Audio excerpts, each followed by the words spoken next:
Alhamdulillahi hamdan katsiran thayyiban mubarakan fi kama yuhibbu rabbuna wa yarda.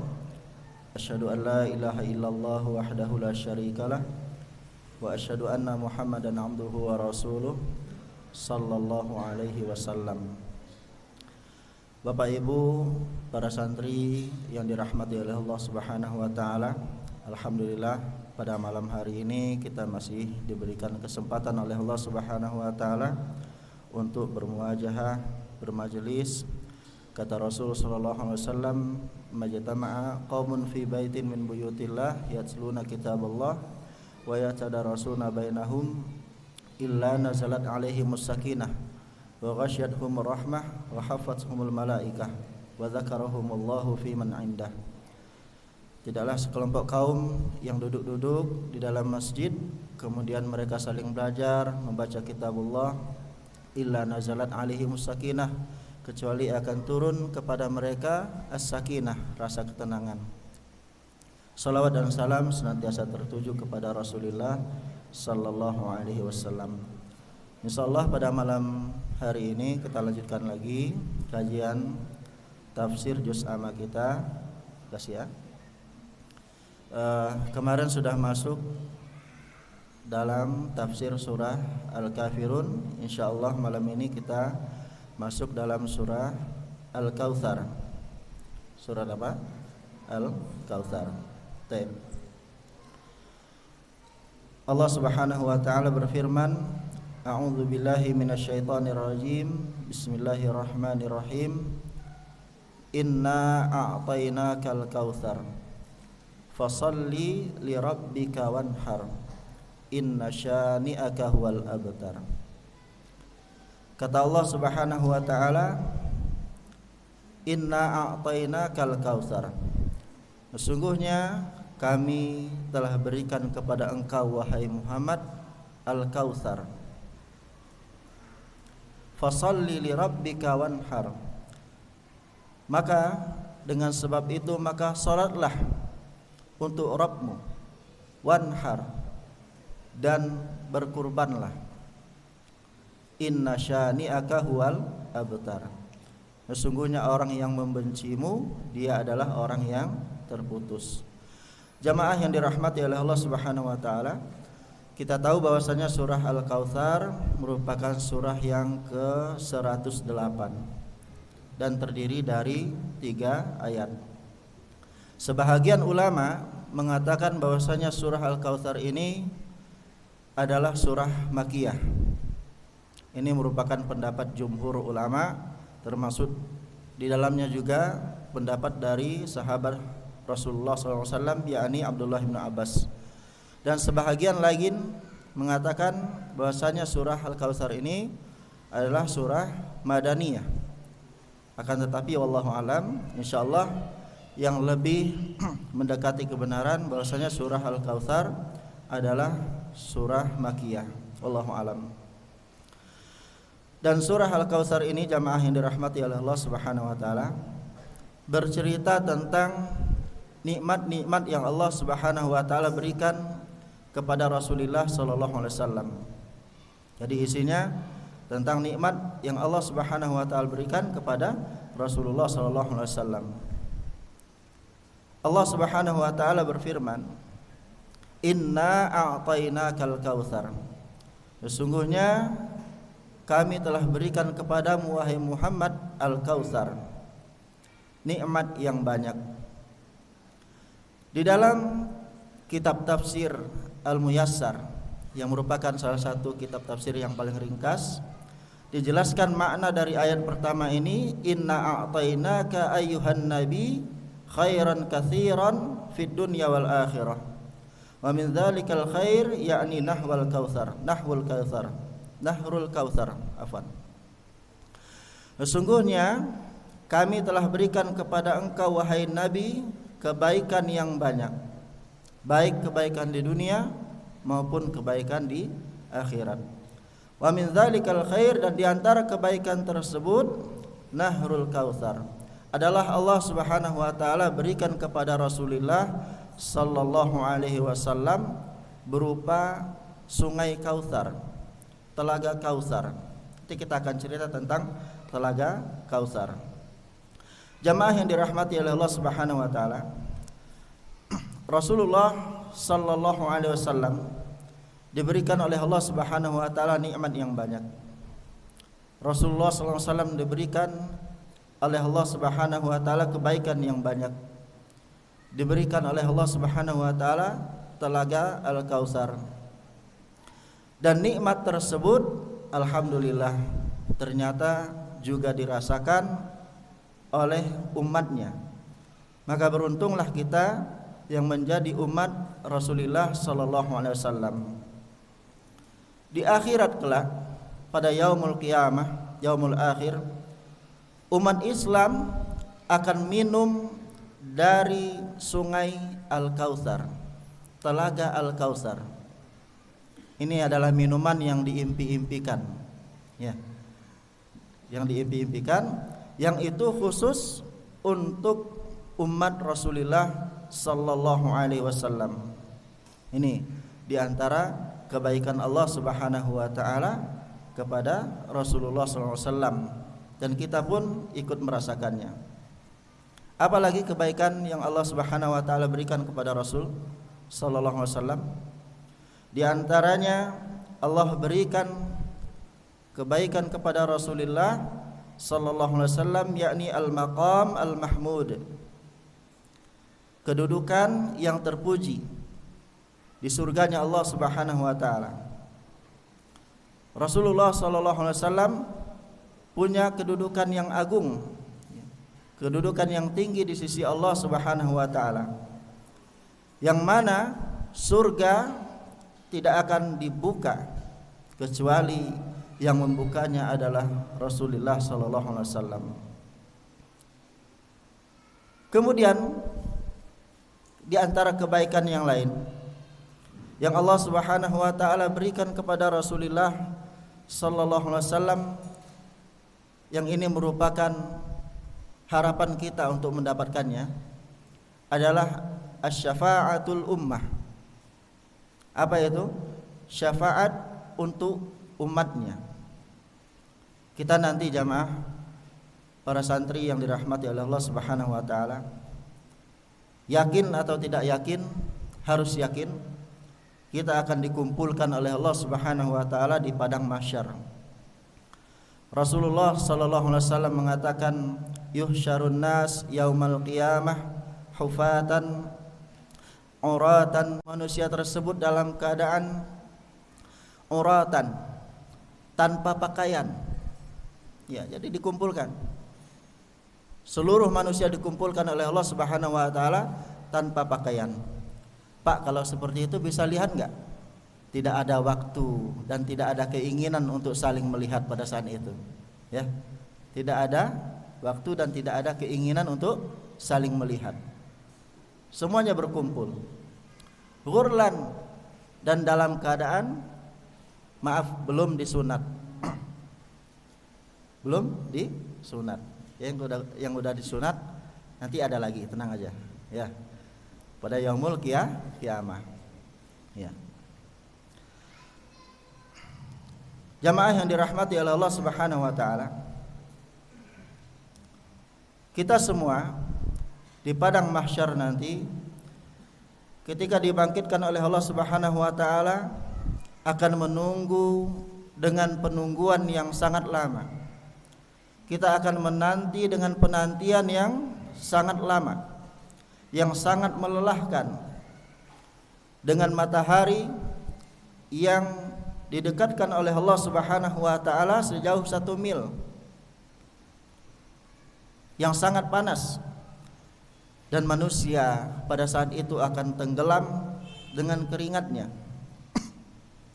sesuai dengan besar dan kecilnya dosa yang dia lakukan. Kata Rasulullah SAW, ada di antara manusia pada yaumul qiyamah nanti yang keringatnya hanya sebatas mata kakinya. Ada yang tenggelam dengan keringatnya hanya sebatas lututnya. Ada yang tenggelam dengan keringatnya sebatas pinggangnya. Ada yang tenggelam dengan keringatnya dengan sebatas kepalanya atau lehernya. dalam keadaan kesusahan, dalam keadaan kepayahan, sampai Allah Subhanahu wa taala mengadakan pengadilan terhadap seluruh manusia. Karena pada saat itu adalah puncak di mana Allah Subhanahu wa taala sangat marah kepada makhluknya, sehingga menunggu dengan penungguan yang sangat lama, dengan penantian yang sangat lama, tanpa ada kejelasan kapan hisab akan dimulai. Akhirnya ketika itu terjadi dan dirasakan oleh manusia, dirasakan oleh jin, ya, akhirnya manusia pergi mendatangi bapaknya manusia, yaitu Nabi Adam alaihi salam. Manusia datang kepada Nabi Adam supaya Nabi Adam minta sama Allah Subhanahu wa taala agar hisab dimulai, pengadilan dimulai. Tapi Nabi Adam mengatakan, nafsi, nafsi, aku takut kepada diriku, aku takut pada diriku, karena aku pernah berbuat dosa, dan hari ini Rabbku sangat murka kepadaku. Pergilah kepada Nabi Nuh. Akhirnya pada saat itu manusia pun pergi menemui Nabi Nuh alaihi salam. Mereka mengatakan, wahai Nuh, engkau adalah hamba yang pandai bersyukur kepada Allah Subhanahu wa taala. Mintalah kepada Allah agar segera dimulai hisab. Tapi Nabi Nuh juga menolak dengan penolakan yang sama. Akhirnya manusia pergi kepada Nabi Ibrahim alaihi salam. Nabi Adam sudah, Nabi Nuh sudah, akhirnya pergi ke Nabi Ibrahim alaihi salam. Wahai Ibrahim, engkau adalah kekasih Allah, mintalah kepada Allah agar menyegerakan hisabnya. Tapi Nabi Ibrahim alaihi salam juga menolak. Akhirnya manusia kembali lagi pergi kepada Nabi Musa, tapi Nabi Musa juga menolak. Kemudian pergi kepada Nabi Isa alaihi salam, tapi Nabi Isa alaihi salam juga menolak. Sampai akhirnya mereka menemui dan mencari Rasulullah sallallahu alaihi wasallam dan meminta apa yang telah mereka minta seperti permintaan mereka pada nabi-nabi sebelumnya. Lalu Rasul sallallahu alaihi wasallam bersujud dengan sujud yang lama kepada Allah Subhanahu wa taala di hadapan arsy-Nya, memuji Allah dengan pujian yang belum pernah Rasulullah SAW ucapkan selama di dunia. Pujian yang sangat indah, pujian yang sangat agung. Sampai Allah Subhanahu wa taala mengatakan, angkatlah wahai Muhammad kepadamu, mintalah wahai Muhammad, engkau akan dikabulkan. Kemudian Rasulullah SAW minta agar disegerakan hisab, dan Allah Subhanahu wa taala perintahkan umat-umat Rasulullah SAW yang masuk surga tanpa hisab untuk masuk surga melalui pintu yang paling kanan. Nih, keutamaan orang yang masuk surga tanpa hisab. Maka inilah yang disebut dengan syafa'atul ummah. Bahkan jamaah yang dirahmati oleh Allah Subhanahu wa taala, syafa'atul ummah ini juga dirasakan oleh umat lain, karena mereka juga merasakan penantian, menanti hisab. Semua umat akan melihat betapa mulianya Rasulullah SAW di hadapan Allah Subhanahu wa taala. Karena di samping syafaatul ummah, kelak Rasulullah SAW akan diberikan nikmat yang sangat besar, yaitu Jannatul Firdaus, surga Firdaus, surga yang paling indah, paling luas, paling mewah. Ya, jadi kalau kita mau minta surga sama Allah, minta surga Firdaus. Ya. Jamaah yang dirahmati oleh Allah Subhanahu wa taala, di dalam hadis yang dikeluarkan oleh Imam Muslim rahimahullah, suatu hari Rasulullah SAW tertidur tertidur di antara para sahabatnya. Setelah itu beliau sallallahu alaihi wasallam terbangun. Setelah terbangun sambil tersenyum. Jadi tidur sedikit, tanda wahyu datang, kemudian bangun langsung senyum. Senyum dengan senyuman yang sangat bahagia. Kemudian para sahabat bertanya, "Wahai Rasulullah, apa yang membuat Anda tersenyum bahagia seperti ini?"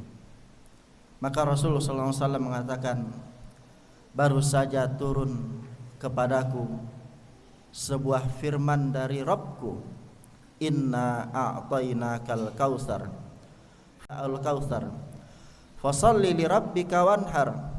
Maka hendaklah salat untuk Rabbmu dan berkurbanlah. Inna syani'aka huwal abtar. Sungguhnya orang yang mencela, membencimu, dialah adalah orang yang terputus. Maka Rasulullah SAW bertanya kepada para sahabat ketika itu, "Atadruna mal kautsar?" Tahukah kalian apa itu al-kautsar? Maka para sahabat Nabi SAW menjawab, "Allahu wa rasuluhu a'lam." Allah dan Rasulnya yang lebih mengetahui. Maka Rasulullah SAW mengatakan, "Fa innahu nahrun wa'adanihi rabbi alaihi khairun katsir." Sesungguhnya Al-Kautsar itu adalah sebuah telaga, sebuah sungai yang dijanjikan oleh Rabbku kepada diriku, yang mana sungai tersebut padanya ada kebaikan yang banyak. Kata Rasulullah SAW, cangkir-cangkirnya sebanyak bintang di langit, lebih banyak dari bintang di langit. Akan tetapi Rasulullah SAW mengatakan, nanti akan ada dari kelompok umatku yang akan terhalangi untuk sampai kepada telagaku. Fa aqulu rabbi innahum min ummati. Maka pada saat itu, melihat umatku terhalang untuk sampai kepada telagaku, aku pun berkata kepada Rabbku, Rabbi innahum min ummati. Wahai Rabbku, sesungguhnya mereka itu dari golongan umatku. Maka Allah Subhanahu wa taala mengatakan, wahai Muhammad, engkau tidak tahu apa yang mereka lakukan sepeninggalanmu. Dan di dalam hadis yang dikeluarkan oleh Imam Muslim pula rahimahullah, pernah salah seorang sahabat Rasulullah sallallahu alaihi wasallam bertanya, "Ya Rasulullah, ma aniyatul kautsar?" Wahai Rasulullah, apa sih yang dimaksud dengan bejana-bejana al-kautsar itu? Maka Rasulullah SAW mengatakan, la aniyatuhu aktsaru min adadin nujumis sama wa kawakibiha.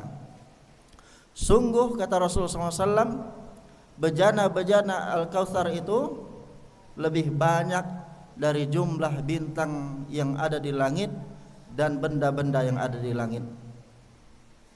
Hiya aniyatul jannah. Bejana-bejana cangkir-cangkir al-kautsar itu adalah bejana-bejana surga. Man syariba minha lam yazma alaihi abada. Barang siapa yang minum dari telaga al-kautsar, maka dia tidak akan merasakan kehausan selama-lamanya. Ya. Pengen enggak santri minum itu? Pengen minum air telaga al-kautsar, insyaallah ya. Insyaallah kita berdoa sama Allah. Ma'uhu asyaddu bayadan minal laban. Airnya lebih putih dari susu. Wa ahla minal asal. Dan rasanya lebih manis dari madu. Ini hadis yang dibawakan oleh Rasulullah sallallahu alaihi wasallam memberitakan kepada kita tentang telaga al-kautsar. Dan kita takut nanti kalau jangan sampai tapi kita terusir dari telaganya Rasulullah sallallahu alaihi wasallam. Nauzubillah ya. orang yang minum air telaga Rasulullah SAW seperti yang kita sampaikan tadi tidak akan pernah merasa haus selama-lamanya. Dan mereka yang minum air telaga Rasulullah SAW adalah orang-orang yang tidak melakukan amalan-amalan baru selain amalan yang telah diajarkan oleh Rasulullah SAW. Maka dalam riwayat lain Rasulullah SAW mengatakan suhqan suhqan liman baddala min ba'di, celaka-celaka bagi siapa yang mengganti syariatku setelah aku meninggal. Jamaah yang dirahmati oleh Allah Subhanahu wa taala, pada ayat pertama inna a'tainakal kautsar, setelah Allah Subhanahu wa taala mengabarkan kepada Rasulullah sallallahu alaihi wasallam bahwasanya Allah Subhanahu wa taala menjanjikan nikmat yang begitu banyak kepada Rasulullah sallallahu alaihi wasallam, maka Allah memerintahkan kepada Rasulullah sallallahu alaihi wasallam fasalli li rabbika wanhar, maka hendaklah engkau salat untuk Rabbmu, wanhar, dan berkurbanlah. Dialah Allah Subhanahu wa ta'ala yang telah memberikan kenikmatan yang sangat banyak kepada hambanya, dan berkorbanlah kepada Allah Subhanahu wa ta'ala sebagai ibadah untuk taqarrub, untuk mendekatkan diri kepada Allah Subhanahu wa ta'ala. Allah Subhanahu wa ta'ala di dalam surah Al-Kautsar menggunakan kata nahar yang artinya sembelihan. Di dalam bahasa Arab yang lain, sembelihan juga bisa digunakan kata zabah, menyembelih ya. Tapi nahar ini jamaah yang dirahmati oleh Allah Subhanahu wa taala itu khusus untuk sembelihan terhadap onta. Jadi kalau orang Arab mau nyembelih onta bilang nahar ya. Para ulama menyebutkan kenapa Allah Subhanahu wa taala tidak menggunakan kata zabah, padahal maknanya sama, sembelihan juga. Maka di antara hikmahnya adalah Allah Subhanahu wa taala ingin agar kita ketika berkurban memilih kurban yang terbaik. Makanya Allah menggunakan kata nahar, kurbannya dengan onta. Kalau onta dengan sapi, banyak mana dagingnya? Banyak onta ya. Makanya Allah pilih kata nahar. Kemudian para ulama ahli tafsir mereka juga menyebutkan bahwa ayat fasalli li rabbika wanhar ini menunjukkan perintah kepada Rasulullah sallallahu alaihi wasallam dan umatnya agar ibadah salat dan kurban diikhlaskan hanya untuk Allah Subhanahu wa taala. Akhlis li rabbik salatak kullaha wanhar lillah. Ikhlaskanlah untuk Rabbmu salatmu semuanya dan sembelihlah kurban untuk Allah Subhanahu wa taala. Karena jamaah yang dirahmati oleh Allah Subhanahu wa taala, ada manusia yang berkurban bukan untuk Allah. Ada yang berkurban untuk laut. Kalian kalau lihat di layar televisi setiap momen-momen tertentu mereka motong kepala kerbau kemudian dihanyutkan ke laut untuk nyai itu katanya. Nyai apa? Roro Kadul. Ini merupakan kurban yang bukan untuk Allah Subhanahu wa taala. Dan Allah Subhanahu wa taala menggandengkan ibadah kurban dan ibadah salat, kata para ulama, karena dua ibadah ini mewakili seluruh jenis ibadah. Yang pertama kita lihat ibadah salat. Ibadah salat ini jamaah mewakili seluruh ibadah-ibadah yang berkaitan dengan anggota badan. Bergerak, butuh tenaga, ibadah salat itu. Kemudian ibadah kurban. Ibadah kurban ini mewakili seluruh ibadah-ibadah yang berkaitan dengan harta benda ya. Makanya Allah Subhanahu wa taala mengatakan di dalam ayat yang mulia, qul inna salati wa nusuki wa mahyaya wa mamati lillahi rabbil alamin. Katakanlah sesungguhnya salatku, kemudian sembelihanku dan hidupku dan matiku hanya untuk Rabbul alamin. Di sini sangat jelas bahwasanya Allah Subhanahu wa taala mengatakan ibadah kurban itu adalah untuk Allah Subhanahu wa taala.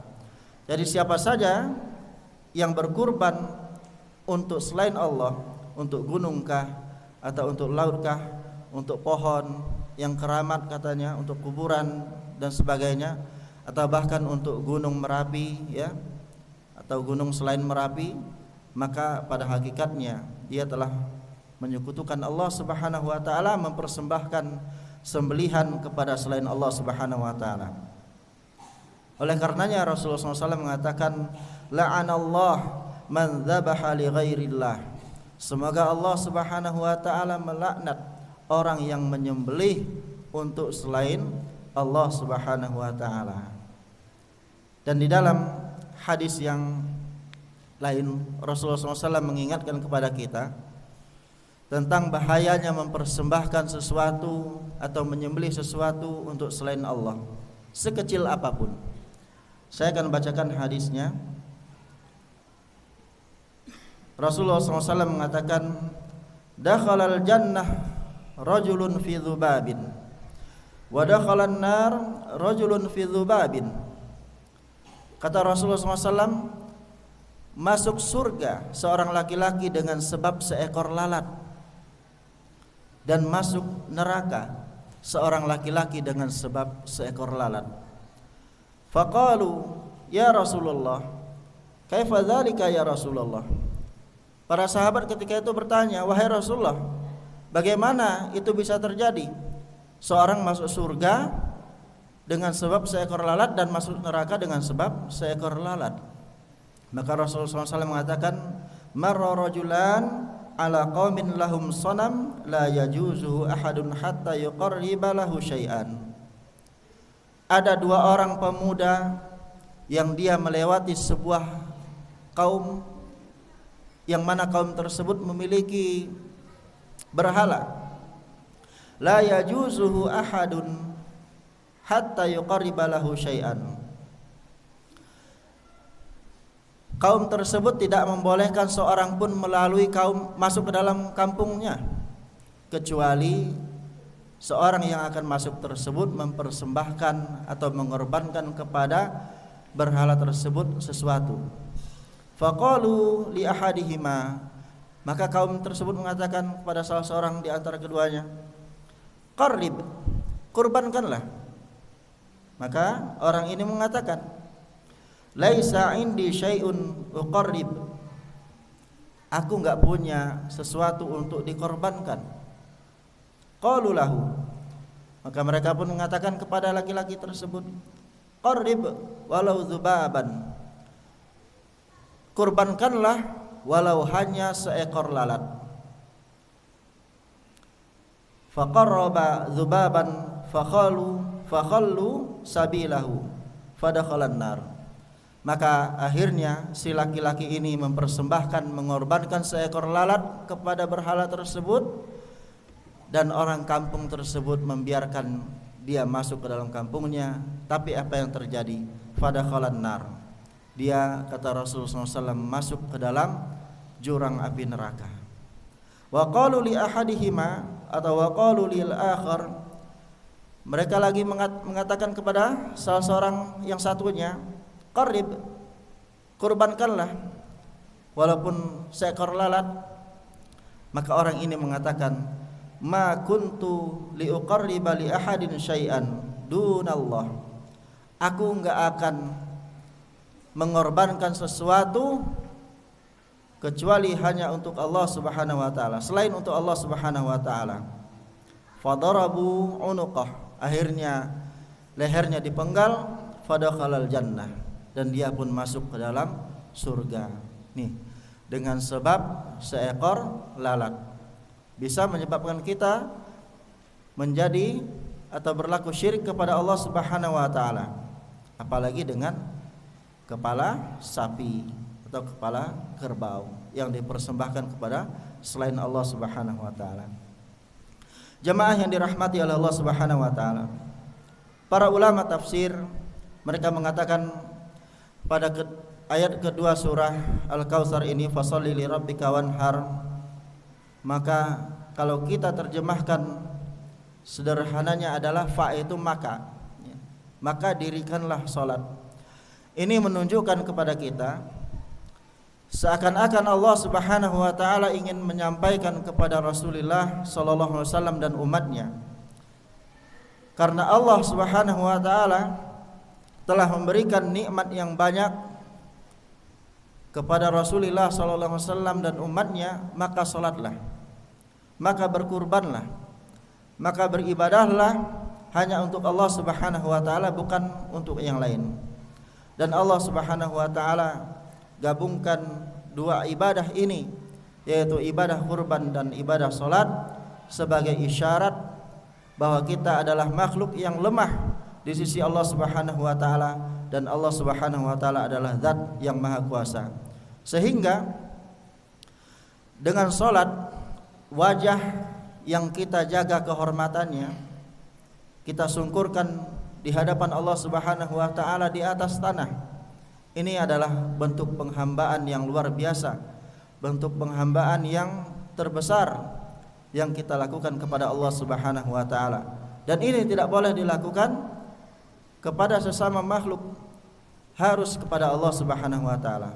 Jadi ruku dan sujud adalah haknya Allah Subhanahu wa taala, tidak boleh dilakukan kepada sesama makhluk. Ketika Allah Subhanahu wa taala menjanjikan telaga Al-Kautsar kepada Rasulullah sallallahu alaihi wasallam, mengatakan zuyyina lil ladzina kafarul hayatud dunya wa yaskharuna minal ladzina amanu wal ladzina taqaw fawqahum yaumal qiyamah wallahu yarzuqu man yasha bighairi hisab. Allah Subhanahu wa taala menjadikan indah bagi pandangan orang-orang kafir kehidupan dunia ini. Wa yaskharuna minal ladzina amanu, dan di antara kebiasaan orang-orang kafir itu biasanya mereka menghinakan orang-orang yang beriman. Lalu apa kata Allah Subhanahu wa taala pada ayat selanjutnya? Walladzina taqaw fawqahum yaumal qiyamah.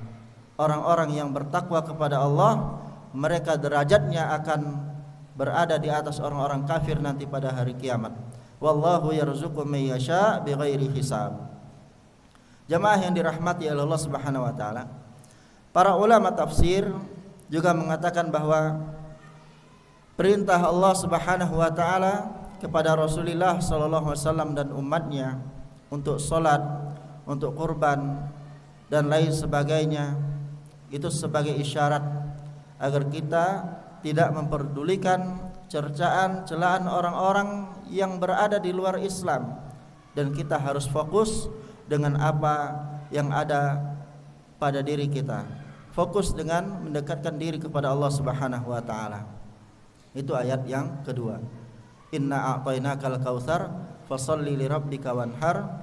Ayat yang ketiga, inna syani'aka huwal abtar. Sesungguhnya orang yang membencimu dialah orang yang terputus dari rahmat Allah Subhanahu wa taala. Jamaah yang dirahmati oleh Allah Subhanahu wa taala, para ahli tafsir mereka mengatakan sungguhnya orang yang membenci Rasulullah sallallahu alaihi wasallam, yang membenci terhadap apa yang dibawa oleh Rasulullah sallallahu alaihi wasallam berupa petunjuk dan hidayah, dia adalah orang yang terputus dari kebaikan. Bahkan kalau seandainya seorang muslim membenci dan menentang satu saja dari syariat Allah Subhanahu wa taala, naudzubillah, dikhawatirkan dia telah keluar dari keislamannya secara tidak sadar. Naudzubillah. Oleh karenanya Allah Subhanahu wa taala mengatakan, dzalika bi annahum karihu ma anzalallah fa ahbata a'malahum. Yang demikian itu dikarenakan mereka benci terhadap apa yang Allah Subhanahu wa taala turunkan. Konsekuensinya adalah fa ahbata a'malahum, amal-amal mereka dihapus oleh Allah Subhanahu wa taala. Jamaah yang dirahmati Allah Subhanahu wa taala, ketika putra Rasulullah sallallahu alaihi wasallam dari Khadijah meninggal, kemudian begitu juga dengan putra beliau yang bernama Ibrahim meninggal, maka orang-orang kafir Quraisy mengatakan Muhammad abtar. Muhammad sudah terputus, nggak ada lagi keturunan. Di zaman dulu jamaah, anak laki-laki itu adalah anak yang paling dibanggakan oleh orang-orang kafir Quraisy, karena anak laki-laki ini mewariskan agama, mewariskan harta, tindak tanduk orang tuanya. Ya. Maka ketika anak Rasulullah SAW meninggal, orang kafir Quraisy ngejek, ya, mencela Muhammad itu sudah terputus. Ya, maka Imam Ibnu Katsir rahimahullah ta'ala mengatakan yang dimaksud abtar adalah jika seorang meninggal dunia maka ia tidak lagi disebut-sebut, tidak lagi disanjung. Maka yang diinginkan oleh kafir Quraisy adalah Rasulullah SAW tidak lagi disebut-sebut karena anaknya sudah meninggal. Dia udah abtar, udah terputus. Dan orang musyrikin menyangka bahwasanya itu akan terjadi, tapi malah sebaliknya. Bahkan Rasulullah SAW tetap disanjung sampai anaknya meninggal, sampai beliau SAW meninggal, namanya tetap disanjung sampai detik ini. Ya, namanya tetap kita kenal sampai detik ini. Syariat Rasulullah SAW tetap berlaku dan tidak ada yang bisa menggantikan, tidak ada nabi setelah Rasulullah SAW sampai hari kiamat ditegakkan oleh Allah Subhanahu wa taala dan kita dikumpulkan oleh Allah Subhanahu wa taala di padang mahsyar, dan insyaallah kita akan minum dari telaganya Rasulullah sallallahu alaihi wasallam. Masih ada waktu? Baik, jamaah yang dirahmati oleh Allah Subhanahu wa taala. Di antara kebaikan yang banyak juga yang diberikan oleh Allah Subhanahu wa taala adalah Rasulullah SAW diberikan adalah apa yang diceritakan oleh sahabat Jabir bin Abdullah radhiyallahu anhuma, di mana Rasulullah SAW mengatakan u'titu khamsan lam yu'tahunna ahadun min qabli. Masyaallah, sudah habis waktunya. Insyaallah lain kali kita sambung lagi. Nas'alullah as-salamah wal afiyah walhamdulillah. Assalamualaikum warahmatullahi wabarakatuh.